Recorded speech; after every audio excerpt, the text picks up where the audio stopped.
রাধে রাধে। আজকে ভিডিওতে একটি কথা বলবো।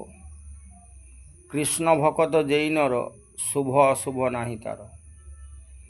যিনি শ্রীকৃষ্ণের ভক্ত হবে তার আর অন্য কোনো দেবতার সেবা করা, পূজা করার কিছুই লাগবে না।